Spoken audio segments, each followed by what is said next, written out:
नमस्कार किसान भाइयों। मैं गजेंद्र एक बार फिर नई वीडियो लेकर आपके सामने। पिछले 2 से 3 सालों में अगर किसानों को परेशान करने वाली फसल की बात की जाए तो वो है कपास यानी नरमा की खेती। किसान भाइयों, विशेषकर उत्तर भारत के किसान जो कपास की खेती करते हैं उनके लिए यह फसल जी का जंजाल बन चुकी है, क्योंकि पिछले 2 से 3 वर्षों में हम लोगों ने अनुभव किया है और देखा भी है कि कपास के एक तो दाम जो मार्केट रेट है वो कम, और ऊपर से जो गुलाबी सुंडी का प्रकोप है वो बहुत ज्यादा देखा जा रहा है। जो कपास का उत्पादन है वो न्यूनतम स्तर पर आ चुका है। तो हमारे किसान भाई इस कपास की खेती से रुख मोड़ने लगे हैं, और धीरे धीरे ऐसा लगता है मानो उत्तर भारत से जो कपास का अस्तित्व है वो खत्म होने के कगार पर है। तो कहीं ना कहीं अगर किसान इसी तरह परेशान रहा तो आगे चलकर हमारा किसान मायूस हो जाएगा और कपास की खेती ना करेगा और दूसरी फसलों की तरफ अपना रुख मोड़ लेगा। तो किसान भाइयों, सबसे पहले बात करते हैं कि ये गुलाबी सुंडी का जो प्रकोप है ये क्या कपास की सभी वैरायटियों में होता है, या फिर कपास की कुछ ऐसी वैरायटियां भी होंगी जो गुलाबी सुंडी के लिए प्रतिरोधी होंगी, उनमें गुलाबी सुंडी का जो प्रकोप है वो शायद कम होता होगा।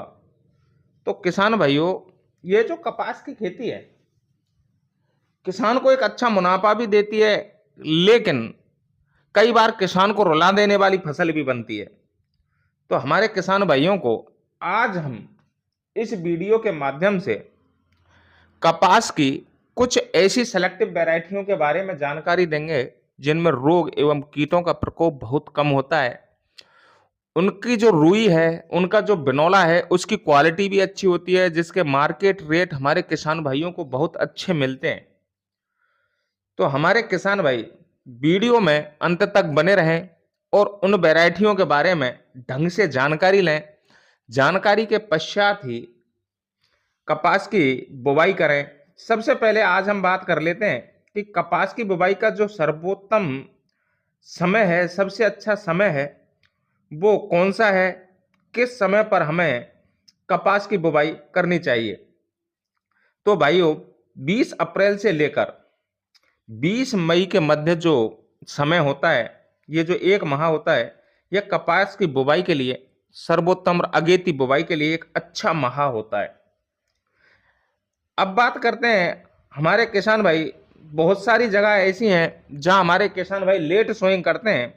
तो वो किसान भाई 1 मई से लेकर आने वाले 15 से 20 दिनों तक, जैसे 15 20 मई तक आसानी से बुवाई कर सकते हैं। सबसे पहले हमारे किसान भाइयों से मैं निवेदन करना चाहूंगा कि ऐसी वैरायटियों का सिलेक्शन करें जो उस क्षेत्र में बम्पर उत्पादन देने में सक्षम होती हों, साथ ही उनकी रुई की जो क्वालिटी है वो अच्छी हो, उनका जो बिनौला है, जो दाना है, वो मोटा और अच्छा होना चाहिए।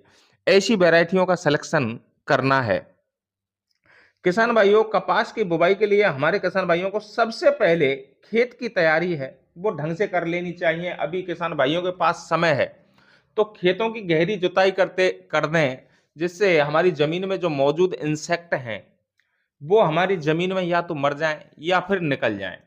और बुवाई करते समय में ही हमें कार्टाप हाइड्रोक्लोराइड, बहुत सारे ऐसे इंसेक्टिसाइड हैं जिनको हम जमीन में डाल देते हैं तो रोग जो कीट हैं वो आसानी से खत्म हो जाते हैं।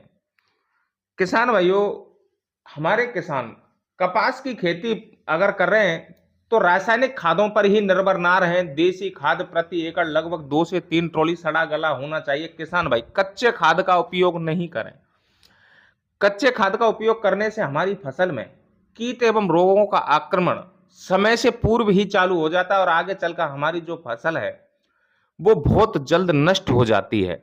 सबसे पहले हम बात करते हैं कि बीटी कॉटन जो आता है उसमें हमें कौन कौन सी वैरायटियों का सिलेक्शन करना है। तो मैं आप लोगों को 5 से 7 वैरायटियां बताने जा रहा हूं। इनमें से कोई भी वैरायटी का सिलेक्शन हमारे किसान भाई कर सकते हैं।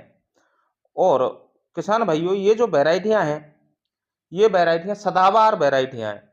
इनके अंदर वो ताकत है जो बहुत अच्छा उत्पादन देने में सक्षम होती हैं। तो सबसे पहले बात करते हैं टाटा कंपनी की दिग्गज वैरायटी। ये हल्की ज़मीन के अंदर भी लगा सकते हैं और अच्छा उत्पादन देने में भी सक्षम है, लॉन्ग टाइम वैरायटी है। और किसान भाई, यह जो वैरायटी है, इसको अगेती और पछेती दोनों समय पर हमारे किसान भाई आसानी से लगा सकते हैं। इसके बाद अगर हम अगली वैरायटी के बारे में अगर बात करें, तो वो है राशि सीड्स की 773 वैरायटी। बहुत अच्छी वैरायटी है। किसान भाइयों, अगर आपकी मिट्टी भारी मिट्टी है, किसान भाइयों, ऐसी मिट्टी जिसमें पानी का जमाव होता हो और जो थोड़ी-सी ककरीली मिट्टी जिसमें कंकड़ मिक्स हों, उन मिट्टियों के लिए ये बहुत ही बेहतर वैरायटी है। इसी के साथ-साथ हमारे किसान भाई राशि सीड्स की 846 जो वैरायटी आती है, उसका भी सिलेक्शन आसानी से कर सकते हैं। इसके अलावा यूएस कंपनी की 51 सदाबहार वैरायटी है। किसान भाइयों, अगर आप अगेती बुवाई, शॉर्ट ड्यूरेशन वाली बुवाई करने करने जा रहे हो, तो उसके लिए ये बहुत अच्छी वैरायटी है, यूएस कंपनी की 51 जो वैरायटी है। सबसे पहले तो इसके अंदर जो टंडे हैं, जो बॉल हैं, उनकी साइज काफी मोटी होती है। अगर मौसम ठीक ठाक हो और मौसम अगर किसान का साथ देता है, तो किसान भाइयों, इसका जो उत्पादन है बहुत ही लंबा और बहुत ही अच्छा होता है।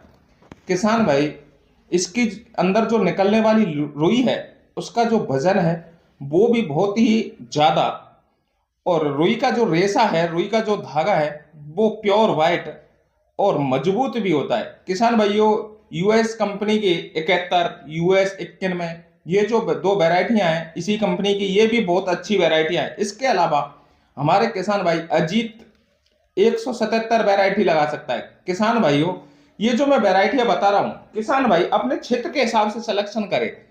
किसान भाई किसी भी यूट्यूबर के वीडियो देखने के पश्चात ऐसी वैरायटी का चुनाव ना कर ले जो उसके क्षेत्र में बेहतर उत्पादन देने में सक्षम ना होती हो। इसके अलावा अंकुर सीड्स की 555 वैरायटी, किसान भाइयों, ये भी तगड़ा उत्पादन देती है। किसान भाई, ये जो गुलाबी सुंडी है, ये गुलाबी सुंडी अगर कपास की फसल में एक बार आ जाए, तो किसान भाई बहुत ज्यादा मायूस हो जाता है, उत्पादन पर विपरीत प्रभाव भी पड़ता है। किसान भाई, कावेरी सीड्स की जो 360 वैरायटी है, इसका जो उत्पादन है वो बहुत ही अच्छा, पिछले 2 से 3 वर्षों में काफी अच्छा उत्पादन देने वाली वैरायटियां हैं। किसान भाई, ये जो वैरायटियां हैं, ये हमारे द्वारा बताई हुई वैरायटियां हैं। इनमें से किसान भाई किसी एक का सिलेक्शन करें। अगर किसान भाई के पास अगर ज्यादा खेती है और मात्रा में ज्यादा मात्रा में किसान अगर लगा रहा है, तो 2 से 3 वैरायटियों का सिलेक्शन करके और आपस में तुलना की जाए, तो आने वाले जो वर्ष हैं उनमें ऐसी वैरायटी का चुनाव कर सकते हैं जो हमें बेहतर उत्पादन देने में सक्षम होती है।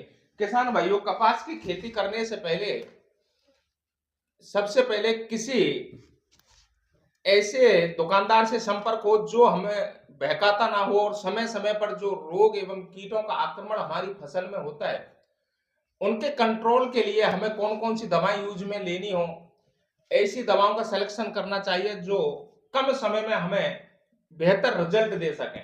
किसान भाई, बहुत सारे ऐसे किसान हैं जो जैविक तरीके से भी खेती करना चाहते हैं।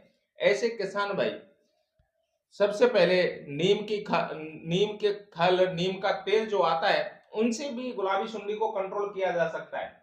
किसान भाई अगर धीरे धीरे जैविक तरीके की ओर जाता है, तो एक तो उत्पादन भी अच्छा मिलता है, सेहत पर विपरीत प्रभाव नहीं पड़ते, साथ ही कम खर्चे में हम अच्छा उत्पादन ले सकते हैं। कपास की खेती के लिए खेत की तैयारी करना बेहद जरूरी है। किसान भाइयों को मैं बार बार कहना चाहूंगा कि कपास की खेती के लिए इस प्रकार की मिट्टी का चयन करें जिसमें पानी का जमाव कम से कम हो, क्योंकि यह लंबी अवधि की फसल है, बरसात के समय हमें उत्पादन देना शुरू करती है। तो किसान भाई, कपास की जो खेती है ये एक अच्छा उत्पादन देती है, लेकिन विगत वर्षों से जो गुलाबी सुंडी का अटैक हुआ जिससे हमारे किसान भाई मायूस हुए हैं, तो किसान अब की बार अच्छी वैरायटियों का सिलेक्शन करे। हमारे द्वारा बताई हुई वैरायटियों में से किसान किसी एक वैरायटी का सिलेक्शन करके कपास की बुवाई करे, समय समय पर अपनी फसल की मॉनिटरिंग करता रहे और मॉनिटरिंग के साथ साथ समय समय पर रोग एवं कीटों का कंट्रोल करेगा, तो हमारा मानना यह है कि बहुत ही अच्छा उत्पादन लेने में सक्षम हो सकेगा। वीडियो में अंत तक बने रहने के लिए हमारे किसान भाइयों को धन्यवाद।